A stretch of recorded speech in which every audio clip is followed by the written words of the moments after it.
بسم الله الرحمن الرحیم. د فیکشنز په دنیا کې چې کله هم د یورپ تاریخ پر مخ لاړی او په دا کې رینیسانس راغلی او دغه ټیم چې دی دوی ډېر زیات رایټرز پیدا کړل، په دا کې فیکشنز ډېره زیاته وده ورکړه او هغه فیکشنز بیا د عقل د سوچ او د فکر او د تجزیې پر بنیاد باندې د خپلې ټولنې کردارونه راټول کړي دي. داسې رایټرز هلته ډېر زیات کم لیدل کېږي. زموږ سره د ایډونچر آف د شیرلاک هومز یو کتاب دی چې دا سر ارتر کینان ډایل چې دی دا کتاب چې دی دا لیکلی دی. دا عجبه خبره خو دا ده چې دغه کوم دغه چې لیکلي دي 26 شارټ سټوریز لنډې کیسې لیکلي دي، بلکې 56 شارټ سټوریز او لنډې کیسې لیکلي دي. په هغو لنډو کیسو کې چې دی یوه لنډه کیسه چې هغه د چاپ کړې ده چې د ایډونچر آف د شیرلاکس هوم دی، دا کې دی په دا کې هم د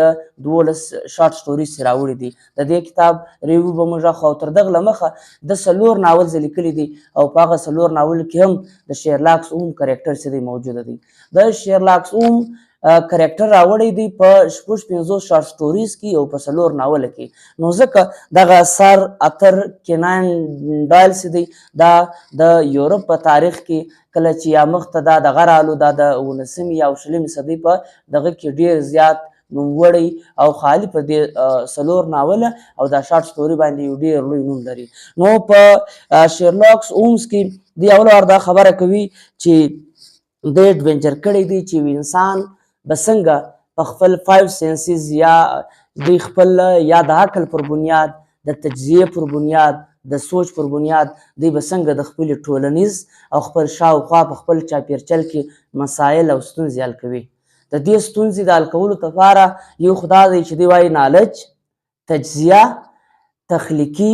کم دغسې دی یا کرکټیکل اپلیکیشن او د ده لپاره سوچ عقل چې دی هغه په کار راوستل لپاره ډېر مشکل مسله چې ده هغه دی حل کولی شي. او له سات دوی دا خبره ورسره کوي چې له دې سره که یو مخلص ملګری د سړي سره وي چې هغه په خپله ډېر ویژنري سوچ لري له دې څخه هم ډېر زیات مسایل حل کېږي. په دې ناول کې د ده ملګری چې دی ډاکټر ډانسن چې دی دا د ده ملګری دی یا جانسن چې دی هغه له ده سره دی چې په حالاتو چې کوم مسایل فیس کېږي په هغې کې دوی خپل مسایل حل کوي. په دا کې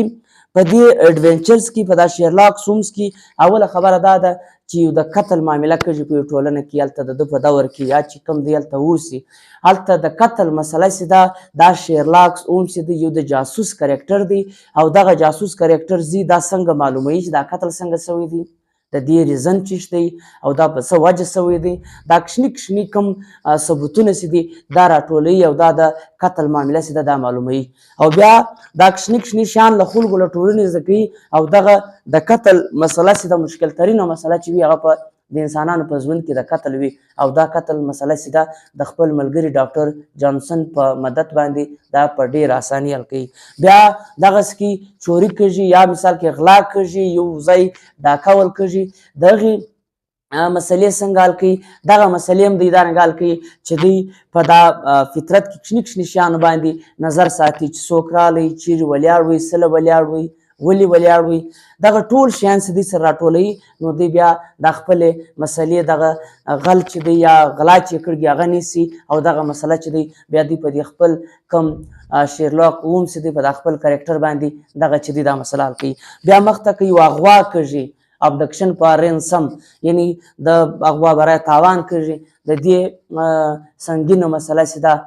په سوچ په فکر په علم باندې چې دی هغه حل کوي او ورسره دا کوم کنسپایرسي چې دي خفیه سازشونه چې کېږي دغه څنګه حل کوي پر دې باندې دوی په خپله ډېر زیات خپل هغه د علم سوچ او تجزیه چې ده په کار راولي. نو شیرلاکس هومز چې دی هغه د جاسوس کرکټر په دې ادا کوي چې دوی وایي کم مسایل چې دي هغه په علم باندې، په عقل باندې، په صبر باندې، په برداشت باندې او تجزیه چې ده هغه ویژن چې دی فور سایټډ ویژن چې دی دا چې انسانان ګرد کم انسان ته خدای کم خپل تخلیق ورکړی دی دا په کار راولي او ورسره یو داسې ملګري ورسره چې هغه تنقیدي سوچ لري، تخلیقي سوچ لري. دوی وایي چې په ټولنه کې یو داسې خبره نشته یا داسې مشکل کار نشته چې هغه مسله د حل کېږي نه. نو دغه کتاب موږ ته